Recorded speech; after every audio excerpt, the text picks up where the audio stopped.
Hello everybody, today I'll be doing a film review of Catching Fire, and this video will contain spoilers, so start watching now if you haven't seen the film and don't want to be spoiled basically. Also bearing in mind, I've only seen the film once and I read the book last year in about July.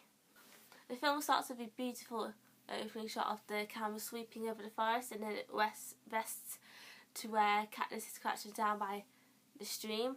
And in general, this film has lots of beautiful shots and lots of beautiful scenery as well. I can't remember exactly the context of this in the film, but I love the reference to mahogany.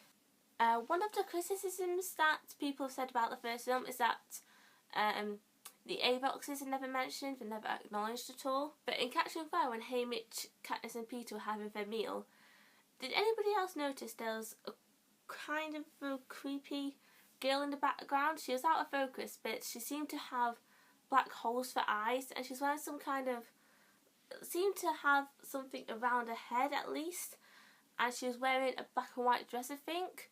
So she may have just been a servant, but maybe that was just the film's way of representing the Avoxes. When I was watching the film, I was taking notes as well for this review, and one of my notes I just wrote Finnick and a love heart.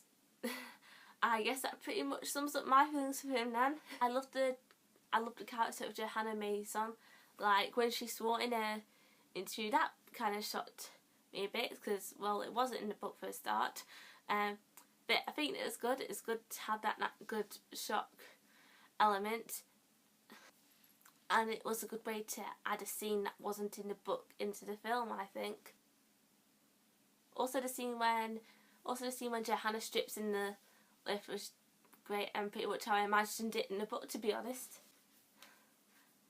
Still on the topic of like the interviews that take place, I love Katniss's Mockingjay dress. That was gorgeous. When it came to the actual games as well, the arena was exactly how I imagined it.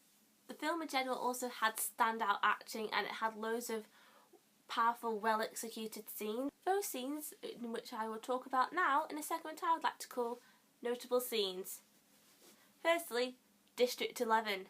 Also the scene before the games with Cinna being taken away, and during the games, the monkeys and the Jabberjays, and also holy crap, that ending.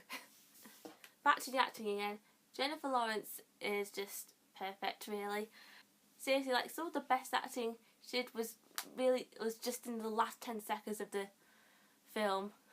It sounds kind of weird to say, but I was actually looking forward to the ending of this film, because, you know, the ending with Gale saying, Katniss, there is no more District 12. In fact, the final bit of the film, like when Katniss is being taken up by the spaceship and then she wakes up and she finds out the whole plan and stuff, that was really well done. Pretty much how I imagined it in the book yet again. It's overall though, Catching Fire is probably the best book to movie adaptation I've ever seen, and the right things were left out of the film as well, such as, like, I didn't really like the beginning of the books. I felt it was a bit slow, and there was a lot of focus on the wedding of Katniss and Peeta, and I'm kind of glad that was kind of pushed aside a little bit and not was recognised as much. So basically, I freaking love this film, and I'm seeing it again next week, and I can't wait to see it again. If you've seen Catching Fire, comment below and let me know what you thought of it. Thanks for watching, guys. I'll see you next time. Bye!